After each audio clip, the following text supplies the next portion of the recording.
So I want, first of all, I want to thank each of you for joining us for this conference.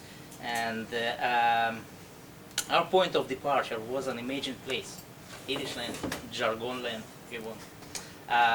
The place where Yiddish is visible, heard, and lived, where Yiddish isn't confined to memory or museums, but is part of the everyday landscape.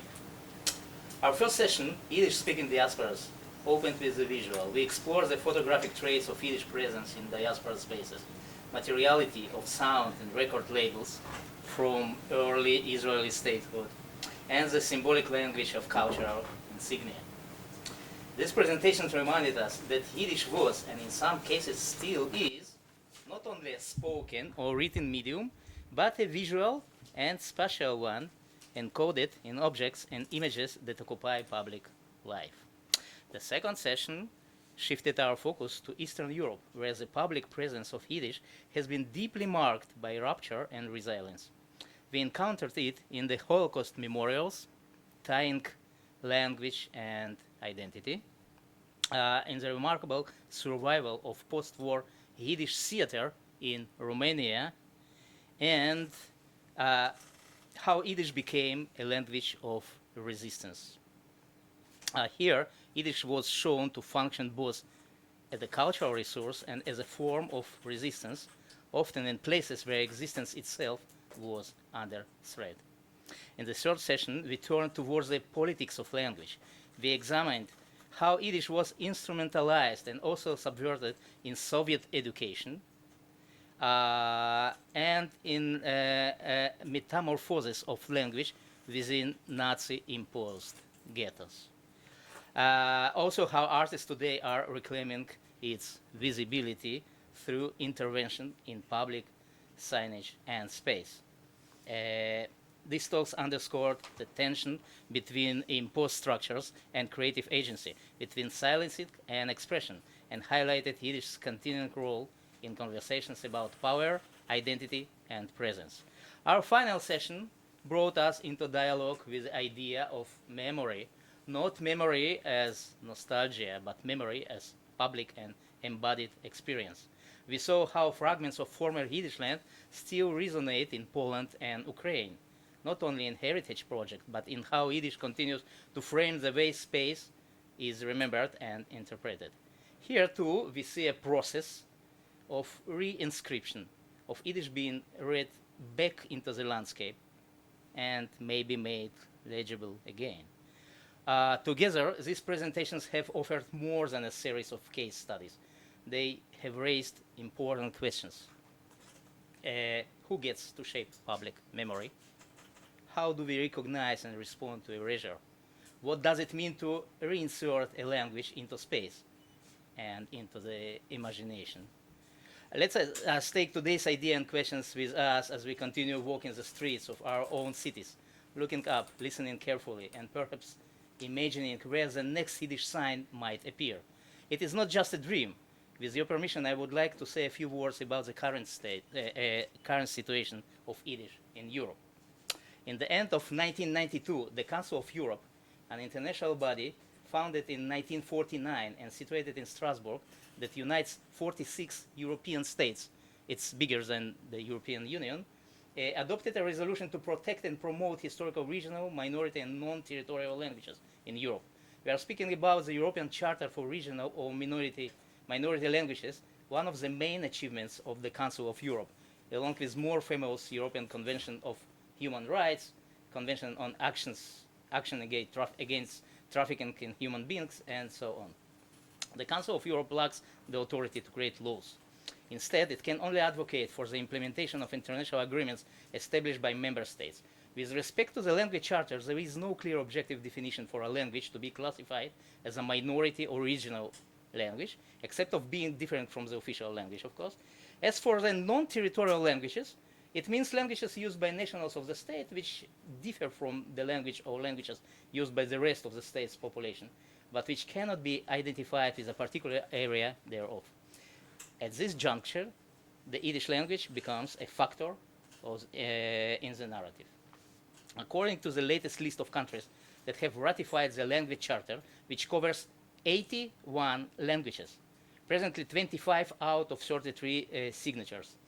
8 nations have officially recognized Yiddish as a non-territorial and or minority language. Bosnia, which similarly also recognized Ladino, Finland, Netherlands, Poland, which also recognized Hebrew, at least in the beginning, Romania, Slovakia, Sweden, and Ukraine. Indeed, closer look reveals as most of the states ratified the status of Yiddish under Part 2 of the Charter, which formulates the necessary minimal level of the language protection. Only 3 states, Bosnia, Poland, and Ukraine, ratified the status of Yiddish under more practical Part 3 of the Charter, defining measures to promote its use in public life. Education, judicial authorities, administrative authorities, and public services, media, cultural activities and facilities, economic and social life, and transfrontier exchanges. There is no strict correlation between the ratification of the various sections and chapters of the Charter by the states and their implementation in reality, as usual. The implementation of the Charter is monitored by a committee of independent experts, and the Committee of Ministers of the Council of Europe publishes evaluation reports on the application of the Charter for regional or minority languages, where Yiddish is mentioned from time to time. From 2022 report we gather, for example, that in Poland, where the Charter was ratified 16 years ago in 2009, there is still no action plan for the revitalization of Yiddish. The report advises to draw up such a plan in cooperation with the minority, in particular by introducing teaching Yiddish or in Yiddish at all appropriate levels.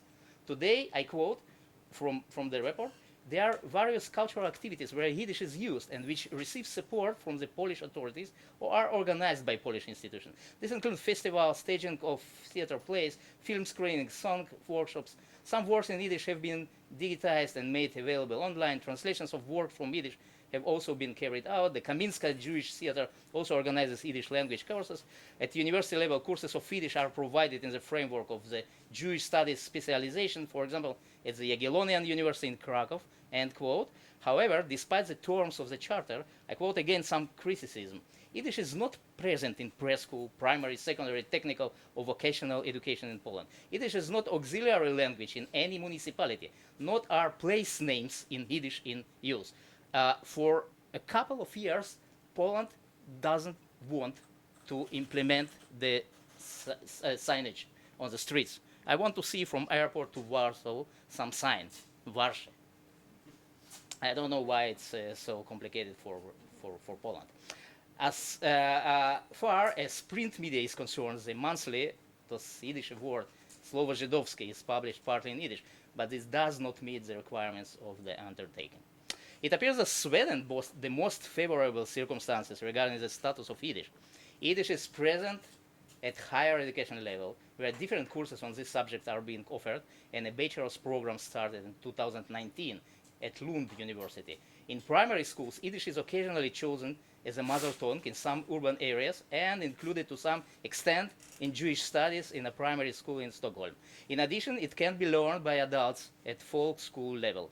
In 2019, a new folk high school received government grants for the Swedish National Council of Adult Education. Paideia Folk High School is Sweden's first folk high school with a Jewish profile, teaching Jewish languages, Yiddish and Hebrew, and culture. There is a junior high school providing some Yiddish teaching for grades 7 to 9 in a primary school in Stockholm. Teaching is also provided in Malmö for 1 hour per week. Some municipalities are planning to ensure that there is access to staff with skills in Yiddish, where this is necessary in order to provide care for elderly people. When it comes to media, Yiddish is also present to some extent. In 2018, Radio Sweden broadcasted a total of 7.3 hours, and Swedish Educational Broadcasting Company broadcasted 3 hours. The parliamentary committee that has studied how public service broadcasting should be developed concluded that Yiddish should be given the same position in broadcasting licenses as the other minority languages. You know, there are 7 minority languages in Sweden. Yiddish is one of them, 2 Roma languages, Sami languages, 1 Finnish dialect, and so on. So this is the situation. There is a TV talk show in Yiddish. There are, however, no newspapers in Yiddish. In addition, a project was carried out aimed at collecting and recording spoken Yiddish for documentation and research. There is a well-equipped library on Yiddish funded by central authorities, and the Royal Library started to provide funds to have it organized as a research center. The most important decision was that of 2021, when the Swedish government decided to task the Institute for Language and Folklore to set up a Yiddish language center in Stockholm, following the model already available for other minority languages in the country. At present, the center is operational and shares the same premises as the Romani Language Center. The center's personnel comprises 3 proficient Yiddish speakers, one of whom is also a TV personality. As well, 2 publishers are operational in the field of Yiddish books. One of them, Olnyansky Text of Lund, specializing in books for kids. For example, they published recently Harry Potter in Yiddish. Okay, to make the long story short, despite the obvious steps in the revitalization of Yiddish in Europe, both as a living language and as a language of cultural heritage, almost every report of the Council of Europe, you can see them on the internet, emphasizes the absence of Yiddish in the public space. A rather modest outcome for European public space 27 years after including Yiddish as one of the figures of the European Charter of Language. Yiddish remains marginal, even in a representation of a world where it once dominated the soundscape, like Ukraine and Poland. Such gaps are not accidental. They reflect broader cultural choices about what is remembered and what is made invisible. Let me thank all the presenters, chairs, organizers, and guests for contributing to this meaningful and multifaceted day. The conversations we begin here do not end here. They point the way forward. Thank you very much. Schönen Dank, seid gesund und Lommer von Essen. Feuer!